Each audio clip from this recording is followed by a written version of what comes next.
नमस्कार दोस्तों, स्वागत है आपका हमारे YouTube channel daily GK dose में। आज है 21 अगस्त और 21 अगस्त से करंट अफेयर्स के जितने भी इम्पोर्टेंट क्वेश्चंस हैं हम लोग अपने इस वीडियो में डिस्कस किया जाएगा। ध्यान रहे वीडियो को पूरा एंड तक देखिएगा ताकि हर एक क्वेश्चन की डिटेल एक्सप्लेनेशन आपको मालूम चलती रहे, क्योंकि एग्जाम के पॉइंट ऑफ व्यू से काफ़ी इंपॉर्टेंट है। और जितने भी नए व्यूवर्स आएंगे चैनल पे, चैनल को सब्सक्राइब जरूर करिएगा और बेल आइकन प्रेस करिएगा ताकि पर डे की नोटिफिकेशंस आपको जाती रहे। तो शुरू करते हैं बिना पंचायत के अपने सेशन को। Question of the day. कल का क्वेश्चन था, नागालैंड के राज्यपाल ला गणेशन के निधन के बाद किसे अतिरिक्त प्रभार दिया गया है। ऑप्शंस थे आपके RN रवि, अजय कुमार भल्ला, CP राधाकृष्णन या अनुसुईया उइके। तो करेक्ट आंसर था आपका option number B, Ajay Kumar Bhalla. आज का पहला क्वेश्चन है, हाल ही में किस राज्य में भारतीय प्रबंधन संस्थान यानी कि इंडियन इंस्टीट्यूट ऑफ मैनेजमेंट की स्थापना की घोषणा की गई है। In which state has the establishment of a new IIM been announced recently. Option है आपके बिहार, असम, ओडिशा या झारखंड। तो अभी हाल ही में भारत के आसाम में भारतीय प्रबंधन संस्थान की स्थापना की घोषणा की गई है। तो ऑप्शन नंबर बी करेक्ट है। यहाँ पे प्रधानमंत्री नरेंद्र मोदी ने असम में भारतीय प्रबंधन संस्थान यानी कि IIM की स्थापना पर राज्य के लोगों को बधाई दी है। यह कदम असम और पूर्वोत्तर भारत में शिक्षा के बुनियादी ढांचे को मजबूत करेगा और प्रबंधन शिक्षा को नई ऊंचाई देगा। प्रधानमंत्री ने कहा कि इस संस्थान से देश भर के विद्यार्थी और शोधकर्ता आकर्षित होंगे, जिससे अकादमिक माहौल और समृद्धि होगा। केंद्रीय शिक्षा मंत्री धर्मेंद्र प्रधान द्वारा एक्स यानी कि ट्विटर पर दी गई सूचना पर प्रतिक्रिया देते हुए प्रधानमंत्री ने इसे असम के लिए एक बड़ा अवसर बताया है। बढ़ते हैं अगले सवाल पे। आज के क्वेश्चन ध्यान रखिएगा, काफी इंपॉर्टेंट है। दूसरा क्वेश्चन है, हाल ही में पेश किए गए 130वें संविधान संशोधन विधेयक 2025 के अनुसार प्रधानमंत्री, मुख्यमंत्री या मंत्री किसी को भी कितने दिनों तक हिरासत में रहने पर स्वतः पद से हटाना होगा। काफी इंपॉर्टेंट क्वेश्चन है ये क्वेश्चन पॉलिटी में काफी इंपॉर्टेंट बनेगा क्योंकि करंट से उसका रिलेशन है। कह रहा है कि 130वां संविधान संशोधन विधेयक 2025 जो पेश किया गया है, इसके अनुसार चाहे प्रधानमंत्री हो, चाहे मुख्यमंत्री हो या चाहे मंत्री हो, ये कितने दिनों तक हिरासत में रहेंगे और उसके बाद खुद ही पद से इनको हटना होगा। According to the 130th constitutional amendment act bill 2025, after how many consecutive days of detention will the PM, CM और ministers be automatically removed from office?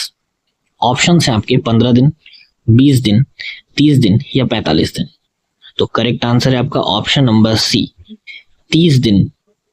जब ये हिरासत में रहेंगे तो उसके बाद इनको स्वतः ही पद से हटना होगा। आइए इसके बारे में जानते हैं। केंद्रीय गृह मंत्री अमित शाह ने लोकसभा में 130वां संविधान संशोधन विधेयक 2025 पेश किया, जो राजनीति में पारदर्शिता और जवाबदेही बढ़ाने का बड़ा कदम है। विधेयक के अनुसार प्रधानमंत्री, मुख्यमंत्री और मंत्री यदि लगातार 30 दिन तक गंभीर आपराधिक आरोप पर हिरासत में रहते हैं तो उन्हें स्वतः पद से हटना होगा। इसमें अनुच्छेद 75, 164 और 239 AA में बदलाव कर केंद्र, राज्य और दिल्ली सरकारों पर समान नियम लागू किए गए हैं। आर्टिकल्स ध्यान रखिएगा, पूछे जाएंगे। यह प्रावधान जवाबदेही सुनिश्चित करता है, लेकिन साथ ही राजनीतिक दुरुपयोग की आशंका को लेकर गहन बहस भी छेड़ रहा है। अगला सवाल है, हाल ही में पारित promotion and regulation of online gaming bill 2025 के तहत किस प्रकार की गेम्स पर पूर्ण प्रतिबंध लगाया गया है। Under the recently passed Promotion and Regulation of Online Gaming Bill 2025, which type of games are completely banned? Options है आपके e-sports, online social games, educational games या online money games। तो करेक्ट आंसर है आपका option number D, online money games. जो online पैसे वाले games है ना, इन पर पूरी तरीके से प्रतिबंध लगा दिया गया है। तो ऑप्शन नंबर डी करेक्ट है यहाँ पे। लोकसभा ने promotion and regulation of online gaming bill 2025 पारित किया, जिसका उद्देश्य ई स्पोर्ट्स और सोशल गेम्स को बढ़ावा देना है। बिल के अनुसार ऑनलाइन मनी गेम्स जैसे पोकर, रमी आदि पर पूर्ण प्रतिबंध लगाया गया है, क्योंकि इनसे धोखाधड़ी और आर्थिक संकट बढ़ता है। ध्यान रखिएगा, जो ये ऑनलाइन गेम्स हैं यानी कि पोकर, रमी, इसके जैसे जितने भी पैसे वाले गेम्स हैं, इन पर प्रतिबंध लगाया गया है। क्या है कि ये गेम्स दिखाकर लोगों को सपना दिला दिया जाता है कि आप करोड़पति बन जाएंगे। एक समय पे मैं भी करोड़पति बन रहा था, लेकिन पता नहीं क्यों मेरा जितना भी बैलेंस था सारा नेगेटिव में चला गया, तो मेरा सपना भी टूट गया। तो ऐसे गेम से दूर ही रहना है। दूसरा चीज, उल्लंघन करने पर 3 साल की कैद और 1 करोड़ रुपए जुर्माना, जबकि बार बार अपराध पर 3 से 5 साल की कैद और 2 करोड़ जुर्माना लगाया जा सकता है। इस बिल के तहत ऑनलाइन गेमिंग अथॉरिटी बनाई जाएगी, जो नीति, रणनीति और नियामक निगरानी सुनिश्चित करेगी, ताकि युवाओं को नशे और वित्तीय नुकसान से बचाया जा सके। अगला क्वेश्चन है, भारत ने हाल ही में किस संगठन के साथ मुक्त व्यापार समझौता यानी कि फ्री ट्रेड एग्रीमेंट पर वार्ता शुरू करने के लिए संदर्भ शर्तों पर हस्ताक्षर किए हैं? India recently sign terms of reference to begin free trade agreement negotiations with which organization? Option है आपके EAEU, EU, आसियान या ब्रिक्स। तो अभी हाल ही में EAEU इसके साथ मुक्त व्यापार, भारत ने मुक्त व्यापार पर वार्ता शुरू करने के लिए संदर्भ शर्तों पर हस्ताक्षर किए। तो ऑप्शन नंबर ए करेक्ट है इस क्वेश्चन का। अब ये EAEU है क्या? तो इसकी फुल फॉर्म है द यूरेशियन इकोनॉमिक यूनियन। इसकी स्थापना 1 जनवरी 2025 को हुई थी और इसके संस्थापक सदस्य बेलारूस, कजाकिस्तान और रूस थे। आर्मेनिया और किर्गिस्तान बाद में शामिल हुए 2015 में। EAEU का मुख्यालय मॉस्को में है, रूस में जो पड़ता है, जबकि इसका न्यायालय मिन्स्क, बेलारूस में स्थित है। तो याद रखिएगा, द यूरेशियन इकोनॉमिक यूनियन स्थापना 1 जनवरी 2015 को हुई। इसके सदस्य संस्थापक देश 3 थे, बेलारूस, कजाकिस्तान और रूस। बाद में इसमें आर्मेनिया और किर्गिस्तान भी शामिल हो गए थे। EAEU का मुख्यालय मॉस्को, रशिया में है। याद रखिएगा इस चीज को। बढ़ते हैं आगे। भारत और यूरेशियन आर्थिक संघ ने मॉस्को में FTA वार्ता शुरू करने के लिए TOR पर हस्ताक्षर किए। EU-AU में आर्मेनिया, बेलारूस, कजाकिस्तान, किर्गिस्तान गणराज्य और रूस शामिल हैं। भारत EAEU व्यापार कारोबार 2024 में $69 बिलियन तक पहुंच गया, जो 2023 से 7% अधिक है।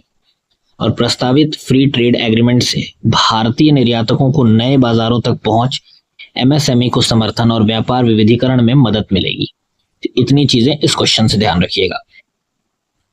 अगला क्वेश्चन, भारत की पहली इंटरकॉन्टिनेंटल बैलिस्टिक मिसाइल कौन सी है जिसका 20 अगस्त 2025 को सफल परीक्षण हुआ है? Which is India's first intercontinental ballistic missile successfully tested on 20th August 2025? कल का ही न्यूज है ये। तो ऑप्शन है आपके पृथ्वी 2, अग्नि 3, K4 या अग्नि 5। तो भारत की पहली इंटरकॉन्टिनेंटल बैलिस्टिक मिसाइल अग्नि 5 है, जिसका सफल परीक्षण 20 अगस्त को हुआ। तो ऑप्शन नंबर डी करेक्ट है इस क्वेश्चन का। भारत ने चांदीपुर, उड़ीसा के चांदीपुर में इसका परीक्षण किया है। ICBM यानी कि इंटरकॉन्टिनेंटल बैलिस्टिक मिसाइल है। अग्नि 5 की मारक क्षमता 5000 किलोमीटर से अधिक की है, जिसकी जद में पूरा चीन, यूरोप और अफ्रीका के कई हिस्से आते हैं। यह MIRV तकनीक से लैस है, यानी एक साथ कई टारगेट्स पर हमला कर सकती है। इसकी रफ्तार मैक 24 आवाज से 24 गुना तेज है और ये 1.5 टन तक न्यूक्लियर हथियार ले जा सकती है। तो इतनी चीजें इस क्वेश्चन से याद रखिएगा आप लोग। अगला क्वेश्चन है, हाल ही में मेलबर्न में लॉन्च हुआ वेब्स बाजार किस क्षेत्र से संबंधित है? Recently launched WAVES Bazaar in Melbourne is related to which sector? Option है आपके agriculture, defence, audio visual and entertainment या फिर स्पोर्ट्स। तो अभी मेलबर्न में वेब्स बाजार लॉन्च हुआ है और इसका संबंध है ऑडियो विजुअल एंड एंटरटेनमेंट से। तो ऑप्शन नंबर सी करेक्ट है इस क्वेश्चन का। मेलबर्न में world audio visual and entertainment summit यानी कि वेब समिट बाजार का शुभारंभ हुआ, जो एक डिजिटल B2B मार्केट प्लेस है। इस पहल से भारत और ऑस्ट्रेलिया के 50 से अधिक फिल्म निर्माताओं को 465 प्लस बिजनेस मीटिंग्स का अवसर मिलेगा। इसके जरिए को प्रोडक्शन, निवेश, ग्लोबल डिस्ट्रीब्यूशन, टाई अप्स और नॉलेज एक्सचेंज को बढ़ावा मिलेगा। इस मौके पर NFDC इंडिया का और NFSA ऑस्ट्रेलिया के बीच फिल्म प्रेजेंटेशन और आर्काइवल एक्सचेंज के लिए समझौता हुआ है। ध्यान रखिएगा, इंडिया की NFDC और ऑस्ट्रेलिया का NFSA, इन दोनों के बीच ये समझौता हुआ। अगला क्वेश्चन, मोस्ट इंपॉर्टेंट क्वेश्चन, हाल ही में किस जोनल रेलवे में पहली बार 5 अहम विभागों की कमान महिला अधिकारियों के हाथ में आई है? Recently, in which zonal railway for the first time 5 crucial departments came under women leadership? Option है आपके south central railway, eastern railway, northern railway या वेस्टर्न रेलवे। तो अभी हाल ही में साउथ सेंट्रल रेलवे, इसकी पहली बार 5 अहम विभागों की कमान महिला अधिकारियों के हाथ में आई है। तो ऑप्शन नंबर ए करेक्ट है इस क्वेश्चन का। सरकार का ये कदम महिला सशक्तिकरण के लिए काफी इंपॉर्टेंट था। अब जानते हैं इसके बारे में। SCR यानी कि साउथ सेंट्रल रेलवे के इतिहास में पहली बार 5 बड़े विभाग ऑपरेशंस, जिसमें 5 विभागों में कौन कौन सा है? ऑपरेशंस है, कमर्शियल है, फाइनेंस है, सिक्योरिटी और मेडिकल। इन पांचों की कमान महिला अधिकारियों के अंदर है। इन विभागों की जिम्मेदारी ट्रेन संचालन, यात्री सुरक्षा, वित्तीय अनुशासन और स्वास्थ्य सेवाओं से जुड़ी होती है। प्रमुख अधिकारियों में शामिल हैं के पद्मजा जो ऑपरेशंस के लिए हैं, इति पांडे कॉमर्शियल्स के लिए, अरुमा सिंह ठाकुर सिक्योरिटी के लिए और डॉक्टर निर्मला नरसिम्हन मेडिकल के लिए, और साथ ही T Hema Sunita finance department के लिए। यह कदम भारतीय रेलवे महिला नेतृत्व और सशक्तिकरण की दिशा में ऐतिहासिक उपलब्धि माना जा रहा है। अगला सवाल, हाल ही में किस शहर ने one free zone passport launch किया, जो सभी फ्री जोन्स में एक ही लाइसेंस से कारोबार की अनुमति देता है? Recently, which city launched the One Free Zone Passport, allowing businesses to operate across all free zones with a single license? Option है आपके अबू धाबी, दुबई, दोहा या रियाद। तो करेक्ट आंसर हो जाएगा आपका option number B, Dubai. Dubai जो है इसने one free zone passport launch किया है। अब फ्री जोन क्या है? यानी फ्री जोन या विशेष आर्थिक जोन दुबई में एक ऐसा क्षेत्र है जहां व्यवसायों को कुछ विशेष नियम और विनियमों के तहत काम करने की अनुमति दी जाती है। यह क्षेत्र आमतौर पर विदेशी स्वामित्व, कर छूट और सीमा शुल्क लाभ प्रदान करते हैं, जिससे वे अंतरराष्ट्रीय व्यवसायों के लिए आकर्षक बन जाते हैं। दुबई में 30 से अधिक फ्री जोन हैं, जिनमें से प्रत्येक विशिष्ट उद्योगों और गतिविधियों पर केंद्रित है। तो ऑप्शन नंबर बी करेक्ट है इस क्वेश्चन का। दुबई ने वन फ्री जोन पासपोर्ट की शुरुआत की, जिससे कंपनियां सभी फ्री जोन्स में एक ही लाइसेंस से काम कर पाएंगी। पहले होता क्या था ना कि हर फ्री जोन के लिए अलग अलग लाइसेंस लेने की जरूरत थी, जिसे अब खत्म कर दिया गया है। और इस पहल से लागत घटेगी, कागजी कार्रवाई कम होगी और बिजनेस विस्तार तेजी से होगा। यह कदम दुबई इकोनॉमिक एजेंडा D33 को मजबूती देता है, जिसका लक्ष्य 2033 तक दुबई की GDP को दोगुना करना है। अगला क्वेश्चन, नेपाल के किस प्रांत में भारत द्वारा निर्मित नेपाल के किस प्रांत में भारत द्वारा निर्मित 70 मीटर लंबा हेवा खोला मॉड्यूलर ब्रिज हाल ही में उद्घाटन किया गया है? याद रखिएगा, ब्रिज का नाम है हेवा खोला मॉड्यूलर ब्रिज। ठीक है। In which province of Nepal was the 70 meter long Hewa Khola modular bridge built with India's support inaugurated recently? Option है आपकी Kosi province, Bagmati province, Gandaki province या लुम्बिनी प्रोविंस। तो नेपाल के कोसी प्रोविंस यानी कि कोसी प्रांत में भारत के द्वारा बनाया गया 70 मीटर लंबा हेवा खोला मॉडुलर ब्रिज का उद्घाटन किया गया। तो ऑप्शन नंबर ए करेक्ट है इस क्वेश्चन का। भारत और नेपाल ने पंचथर जिले यानी कोसी प्रोविंस में 70 मीटर लंबा हेवा खोला मॉडुलर ब्रिज का संयुक्त उद्घाटन किया। यह पुल मेची हाईवे पर स्थित है और नेपाल का अब तक का सबसे लंबा मॉड्यूलर ब्रिज है। इसे भारत की GRSC लिमिटेड कंपनी ने स्थापित किया और इस दौरान नेपाल के 35 प्रोफेशनल्स का ट्रेनिंग भी मिला है यहाँ पे। सितंबर 2024 की बाढ़ के बाद भारत ने नेपाल को 10 प्री फैब्रिकेटेड स्टील ब्रिज दिए जिन पर 40 करोड़ एनपीआर से अधिक खर्च हुआ है। अगला क्वेश्चन, लास्ट क्वेश्चन हमारे सेशन का। हाल ही में भारतीय रेलवे ने देश का पहला removable solar panel system between tracks कहां स्थापित किया है? Where has India's railway installed India's first removable solar panel system between railway tracks? जो ट्रैक्स है उनके बीच में सोलर पैनल लगाया गया, और ये सोलर पैनल कैसे हैं? रिमूवेबल है, इनको हटाया जा सकता है। तो ऑप्शन है आपके सिकंदराबाद, हावड़ा, बीएलडब्ल्यू वाराणसी और भोपाल। तो अभी हाल ही में भारतीय रेलवे ने देश का पहला removable solar panel system between tracks BLW Varanasi में स्थापित किया। तो ऑप्शन नंबर सी करेक्ट है इस क्वेश्चन का। भारतीय रेलवे ने वाराणसी स्थित बनारस लोकोमोटिव वर्क्स में देश का पहला रिमूवेबल सोलर पैनल सिस्टम लगाया। यह सिस्टम 70 मीटर ट्रैक लंबाई में 28 सोलर पैनल के साथ लगाया गया है। इसकी क्षमता 15 किलोवाट है। इसकी सबसे खास बात यह है कि यह रिमूवेबल डिजाइन है, जिससे रखरखाव और संचालन आसान होगा।